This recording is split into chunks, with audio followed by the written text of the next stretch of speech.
A graça e a paz do Senhor Jesus. Amém, irmãos? Ergue sua mão para o Pai nessa hora. Diga no nome de Jesus. Nessa noite, nós quebramos toda resistência, toda oposição do inferno. Nós declaramos que a palavra viva do Senhor é semeada no nosso espírito. Diga, nesta noite, eu abro meu coração para a palavra de Deus. Eu sei que serei transformado pelo poder de Deus. Serei alimentado pelo pão do céu, vou crescer em fé e serei lavado, purificado pela palavra que me santifica em nome de Jesus. Amém, irmãos? Podem assentar. Nós estamos estudando Mateus. E o que é mais fascinante com respeito a estudar a palavra de Deus é que nós nos deparamos com textos que normalmente não estudaríamos de outra forma. Por exemplo, qual pastor que tem que gravar um programa de televisão escolheria falar a respeito do texto que iremos falar hoje, sobre juramento? Eu não escolheria, jamais, né? Escolheria um tema mais interessante, mais empolgante, mas como nós estamos estudando a Bíblia, nós queremos que toda ela é palavra de Deus. E nós não temos direito de escolher algumas partes como sendo melhor partes do que outra. Toda ela é palavra de Deus. E aquilo que está nos evangelhos, que foi proferido diretamente pela boca do Senhor Jesus, muito mais isso temos de conhecer e temos que nos alimentar. E nós estamos em Mateus, no Sermão do Monte, no capítulo 5, verso 33. Mateus, capítulo 5, verso 33 até o 37. Nós vimos que o Sermão do Monte é a constituição do reino dos céus. Sabemos que quando nós nascemos de novo, nós somos transportados do reino das trevas para o reino da luz. Diga, eu fui gerado pela palavra de Deus e eu fui transportado do império das trevas para o reino da luz. O que significa isso? Que você agora faz parte de um outro reino. Um reino que possui outras regras. Um reino que possui uma outra constituição. E é isso que nós estamos vendo. E no Sermão do Monte nós vimos o quê? Do versículo 1 até o versículo 12 do capítulo 5, fala da natureza do povo deste reino. Depois, do versículo 13 até o versículo 16, fala da natureza do povo desse reino, que é sal e que é luz. E do verso 17 até o ponto que estamos vendo, está falando da lei desse reino. É uma nova lei, é uma nova constituição, é um novo padrão para as nossas vidas.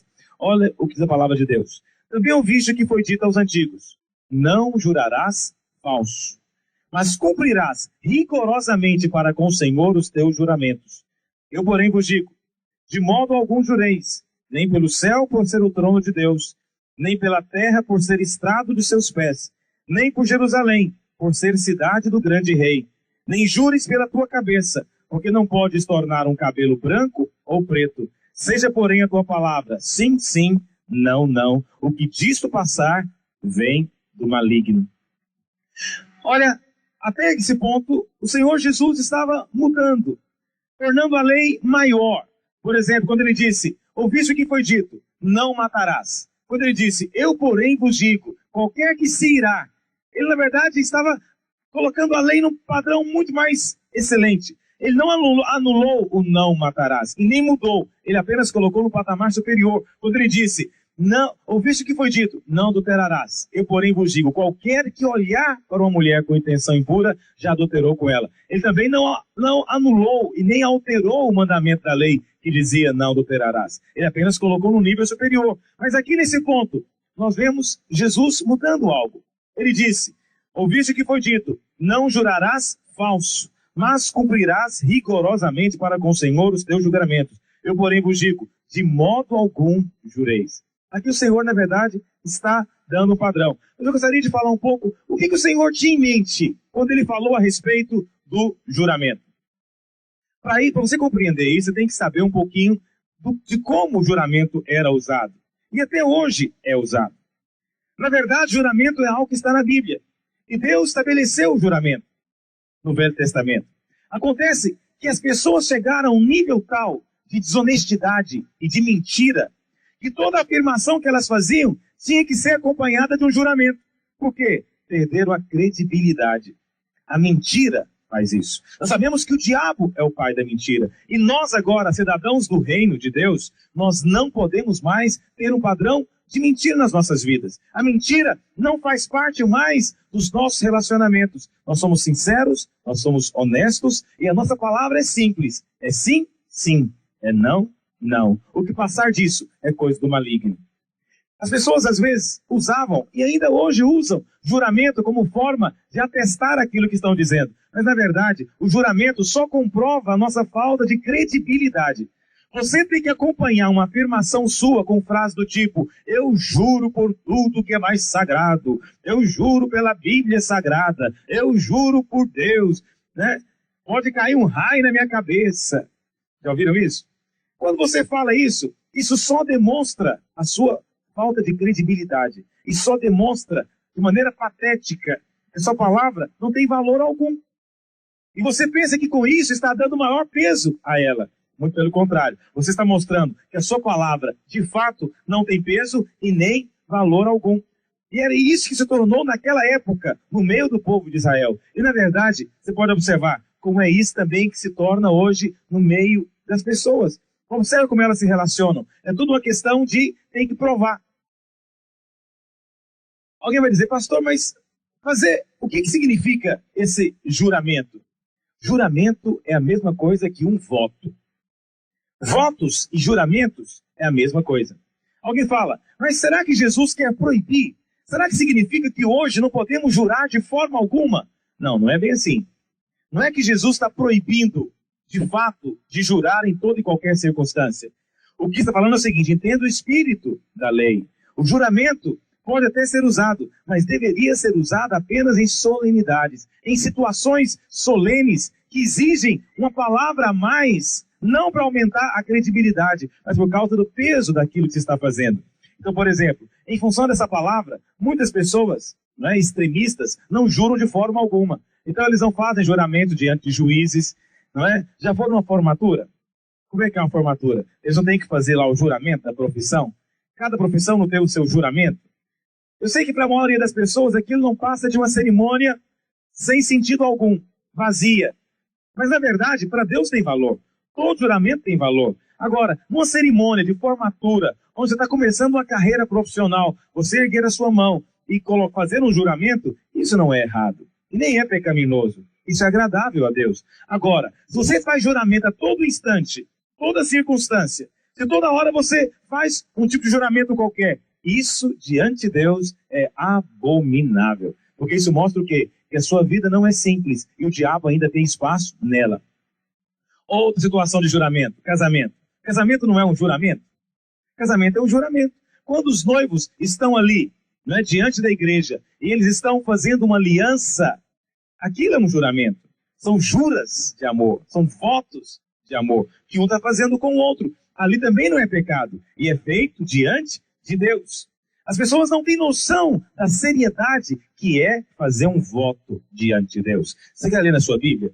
Pega a sua Bíblia. Vamos ler duas referências. Números capítulo 30, versículo 2. Números está no Velho Testamento. Capítulo 30, versículo 2. Olha o que diz. Quando um homem fizer voto ao Senhor, ou juramento, para obrigar-se a alguma abstinência, não violará a sua palavra. Segundo tudo que prometeu, fará. Qualquer pessoa que fizer um juramento tem que cumprir rigorosamente aquilo que falou para Deus. É melhor que você não jure, diz Jesus. É melhor que você não faça voto. Mas se você, por acaso, fizer o voto, você tem de cumprir. E é por isso que tem algumas pessoas que têm dado espaço para o diabo nas suas vidas. E com Deus não se brinca. Deuteronômio 23, 21. Olha o que o Senhor diz lá. Deuteronômio é um livro do Velho Testamento. Tem um nome diferente. Deuteronômio, até assusta, né? Deuteronômio, capítulo 23, verso 21, diz assim: quando fizerdes algum voto ao Senhor teu Deus, não tardarás em cumpri-lo, porque o Senhor teu Deus certamente o requererá de ti, e em ti haverá pecado. Quando você fizer algum voto ao Senhor, não demore para cumprir. Muitas pessoas têm feito votos a Deus. Os votos mais comuns que eu tenho visto no meio da igreja são o seguinte: Senhor, eu estou desempregado. Se o Senhor me abrir uma porta de um emprego, o primeiro salário eu vou dar de oferta para o Senhor. O que acontece? O emprego vem, a porta se abre, recebe o primeiro salário, na hora de dar, aí ele fica com dó. Aí ele lembra que ele ficou desempregado muito tempo, tem muitas dívidas, muitas dificuldades, e afinal ele não pode dar um salário inteiro. É verdade. É melhor que você não faça voto com Deus. Para Deus ouvir você, você não tem que fazer voto nenhum. Não tem que fazer troca com Deus. Para o Senhor atender a sua oração, você não tem que fazer nenhuma troca com Ele. Basta apenas que você peça. Jesus disse, todo o que pede, recebe. Vamos dizer isso? Todo o que pede, recebe. Não é promessa de Jesus isso? Está no capítulo 7, vamos estudar isso na semana que vem. Todo o que pede, recebe. É promessa do Senhor, não tem que fazer voto. Mas pastor, eu fiz o voto sem pensar. Agora é tarde demais. É tarde demais, porque não há retratação de votos. Não é mais uma questão de, oh Deus, me perdoa, eu falei bobagem, agora Senhor, eu confesso meu pecado, não vou fazer mais. Não funciona assim. Uma vez que você falou, você está obrigado pelo que falou. E não há retratação. É por isso que o Senhor disse, não jure, não faça voto, não faça isso. É por isso que ele disse isso para você. Eu não sei se você tem feito algum voto, mas um voto não cumprido é espaço para o diabo na sua vida. Você tem feito voto ao Senhor? Alguém já fez voto aqui? Quem já fez voto aqui ao Senhor? Que coisa séria. Cumpriu os votos? Cumpriu o voto. É melhor que não vote. É melhor que não jure. É melhor que não faça promessa. Entretanto, se o fizer, cumpra. Alguém fala, pastor, mas Jesus disse para não jurar de forma alguma. Mas ele não quis dizer que é pecado jurar. Porque o próprio Deus jurou. A Bíblia fala lá em Hebreus, capítulo 6, você pode ler depois. Hebreus, capítulo 6, do verso 1 até o 6. Diz o seguinte, que Deus, querendo fazer uma aliança, não tendo ninguém superior por quem jurar, jurou por si mesmo. Deus fez juramento. Quando ele fez uma aliança com Abraão, ele mesmo fez o juramento. Se Deus fez juramento, é porque não é errado, nem é pecado fazer juramento. Entretanto, se você faz de maneira precipitada, nisso peca. Em outra maneira você peca, quando você fica o tempo todo jurando, porque jurar o tempo todo é tomar o nome de Deus em vão. Engraçado como ninguém fala nisso mais. Já observou isso? Já observou como tem certas coisas que não se fala mais no meio evangélico? Nós escolhemos algumas coisas para ensinar e só ensinamos aquelas. E ignoramos as demais, como se Deus não se importasse com elas. E olha, a Bíblia fala uma coisa muito séria. Tomar o nome de Deus em vão é pecado. Uma das razões que o Senhor falou para não jurar é porque jurar é tomar o nome de Deus em vão. Quando você fala, juro por Deus, você está pecando. Está pecando contra Deus. Está tomando o nome do Senhor em vão, em situações vãs, em situações erradas. Portanto, cuidado com isso. Cuidado com o nome do Senhor Jesus Cristo. Né? Cuidado com expressões santas. Cuidado com palavras santas. Não as transforme em gírias, tolas, levianas e sem sentido. Mas apenas as fale quando for algo absolutamente sério. Sabe, nossas palavras vão perdendo valor. É por isso que tem crente que não tem autoridade espiritual. Muitas pessoas pensam que a autoridade espiritual é baseada unicamente no tempo de oração que você gasta. Então eles falam, quando você ora muito, tem autoridade. Mas não é. A autoridade está baseada em retidão. Se você é alguém que quando fala sim, é sim, o diabo respeita você. Mas se você fala sim, o seu sim quer dizer talvez, mais ou menos, o diabo não respeita você. E sua vida é uma confusão, porque há incoerência. Mas o Senhor falou, por que não devemos jurar? Ele deu algumas explicações. Olha o que diz, verso 34.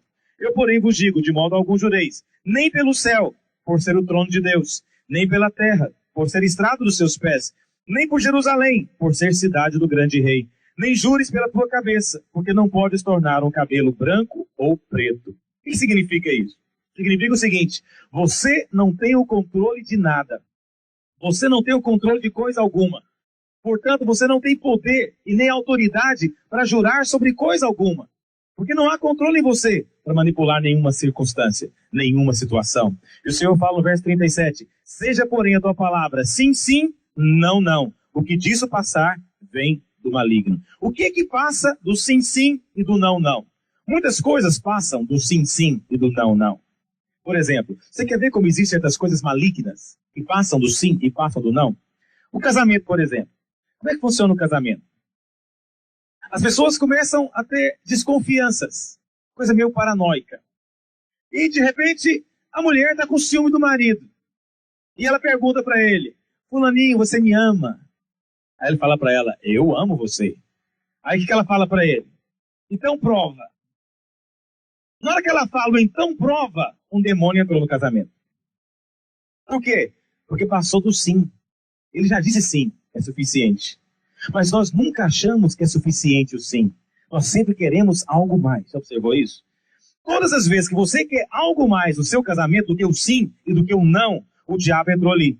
Sabe como o diabo entra? Alguém certa vez disse que o ponto de interrogação é uma serpente se contorcendo. E é mesmo. Toda vez que você tem dúvida a respeito do sim do outro, todas as vezes que você não acredita na palavra do outro, o diabo entra em cena. Porque aí vem o tal do prova. E toda vez que vem a questão do prova, o inimigo entra em cena. Prova então. Ah, se você me ama mesmo, então faz isso. O diabo entrou em cena. Não, se é sim mesmo, não, se é verdade mesmo, então faz aquilo outro. O diabo entrando em cena novamente. E é assim que muitos não percebem que o inimigo entra e procedem coisas do diabo, do relacionamento, sem que eles notem. E às vezes, a Bíblia fala, né? Nós ficamos expulsando demônio a vida inteira, mas nunca vencemos o diabo. Tem muito casal que expulsa o demônio o dia inteiro, até um na cara do outro. Eu te repreendo, Satanás, na cara do outro.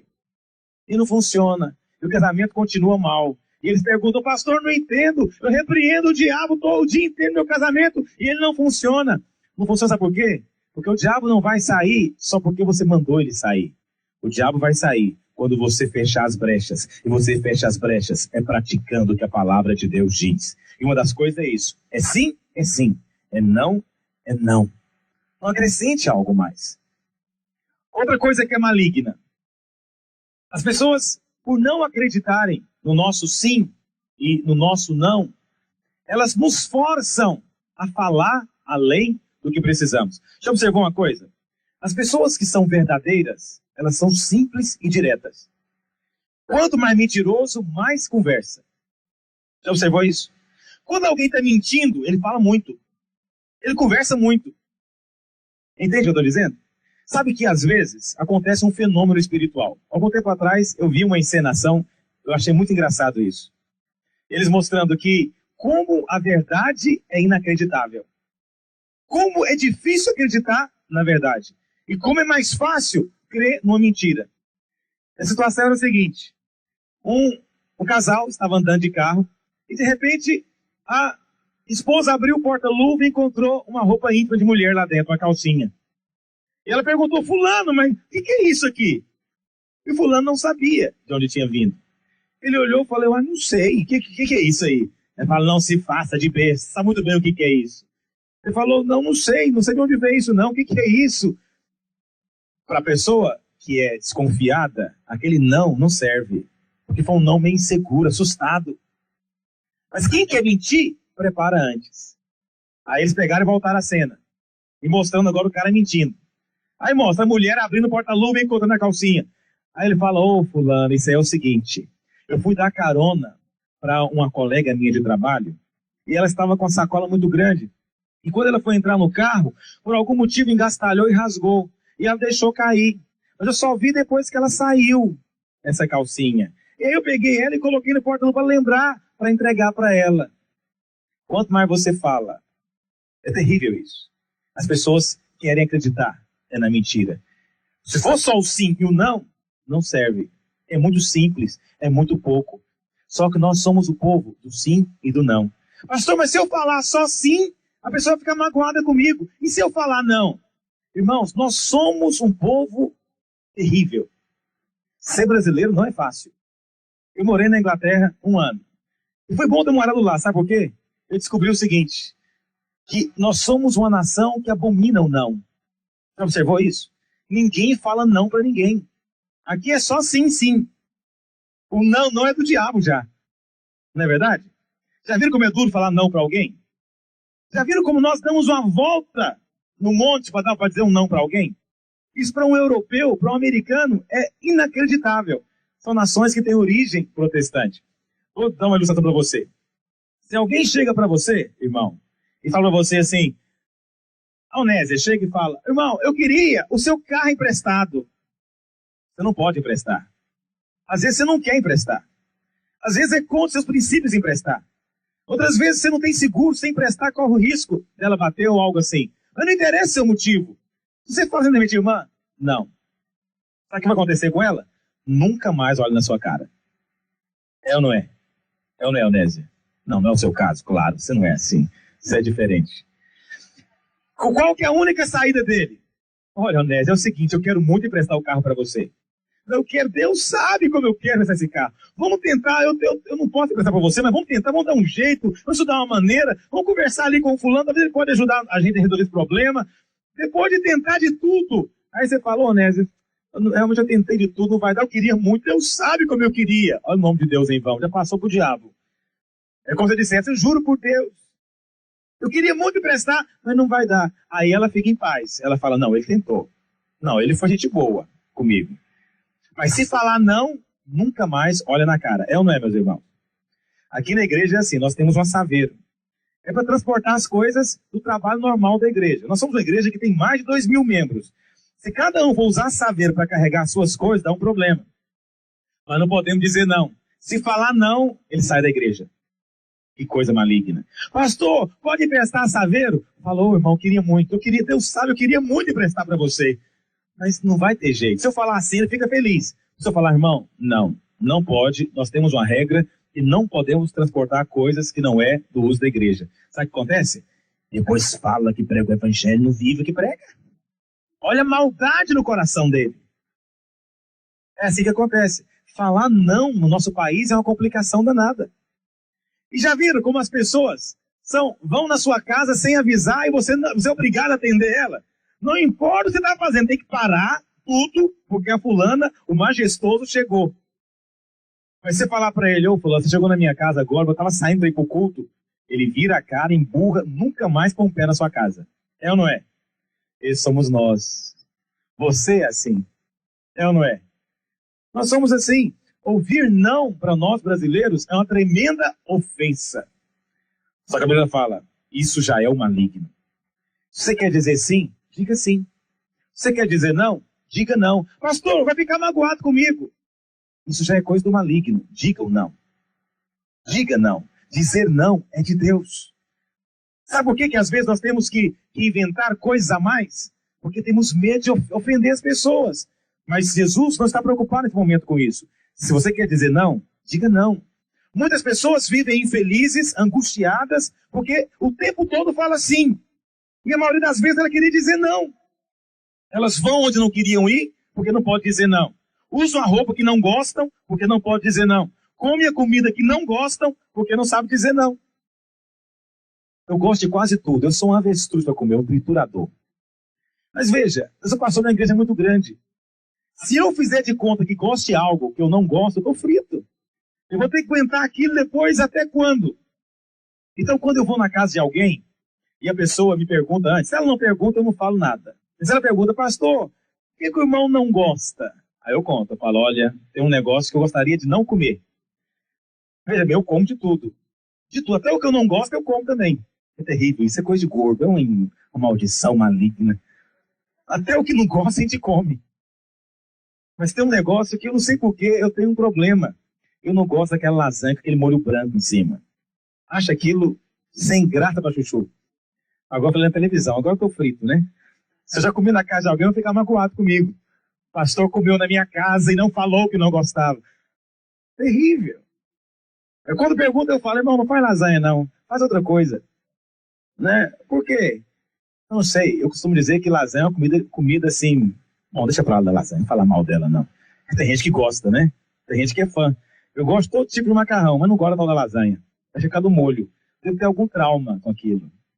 Algum dia eu encontrei alguma mosca, alguma criatura no meio de uma lasanha e traumatizei. Só pode ser. Deixa eu dizer para você uma coisa. Não acrescente nada à sua palavra. Seja simples.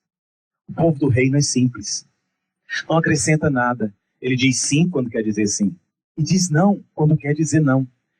Se eu vou ficar magoado com você, é outra história. Mas seja franco, seja honesto. Fale o que vai no seu coração. Sabe, no começo podem ser que não acreditem muito no que você fala, mas depois verão que você é direto e você é simples. A graça e a paz do Senhor Jesus. Amém, irmãos? Ergue sua mão para o Pai nessa hora. Diga no nome de Jesus.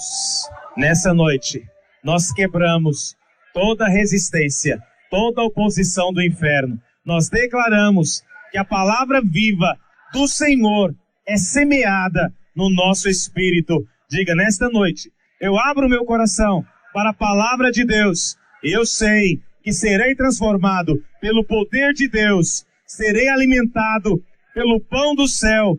Vou crescer em fé e serei lavado, purificado pela palavra que me santifica em nome de Jesus. Amém, irmãos? Podem assentar. Nós estamos estudando Mateus. E o que é mais fascinante com respeito a estudar a palavra de Deus é que nós nos deparamos com textos que normalmente não estudaríamos de outra forma. Por exemplo, qual pastor que tem que gravar um programa de televisão escolheria falar a respeito do texto que iremos falar hoje, sobre juramento? Eu não escolheria, jamais. Escolheria um tema mais interessante, mais empolgante, mas como nós estamos estudando a Bíblia, nós queremos que toda ela é palavra de Deus. E nós não temos direito de escolher algumas partes como sendo melhor partes do que outra. Toda ela é palavra de Deus. E aquilo que está nos evangelhos, que foi proferido diretamente pela boca do Senhor Jesus, muito mais isso temos de conhecer e temos que nos alimentar. E nós estamos em Mateus, no Sermão do Monte, no capítulo 5, verso 33. Mateus, capítulo 5, verso 33 até o 37. Nós vimos que o Sermão do Monte é a constituição do reino dos céus. Sabemos que quando nós nascemos de novo, nós somos transportados do reino das trevas para o reino da luz. Diga, eu fui gerado pela palavra de Deus e eu fui transportado do império das trevas para o reino da luz. O que significa isso? Que você agora faz parte de um outro reino. Um reino que possui outras regras. Um reino que possui uma outra constituição. E é isso que nós estamos vendo. E no Sermão do Monte nós vimos o quê? Do versículo 1 até o versículo 12 do capítulo 5, fala da natureza do povo deste reino. Depois, do versículo 13 até o versículo 16, fala da natureza do povo desse reino, que é sal e que é luz. E do verso 17 até o ponto que estamos vendo, está falando da lei desse reino. É uma nova lei, é uma nova constituição, é um novo padrão para as nossas vidas. Olha o que diz a palavra de Deus. Também ouviste que foi dito aos antigos: não jurarás falso, mas cumprirás rigorosamente para com o Senhor os teus juramentos. Eu, porém, vos digo, de modo algum jureis, nem pelo céu por ser o trono de Deus, nem pela terra por ser estrado de seus pés, nem por Jerusalém por ser cidade do grande rei. Nem jures pela tua cabeça, porque não podes tornar um cabelo branco ou preto. Seja, porém, a tua palavra sim, sim, não, não. O que disto passar vem do maligno. Olha, até esse ponto, o Senhor Jesus estava mudando, tornando a lei maior.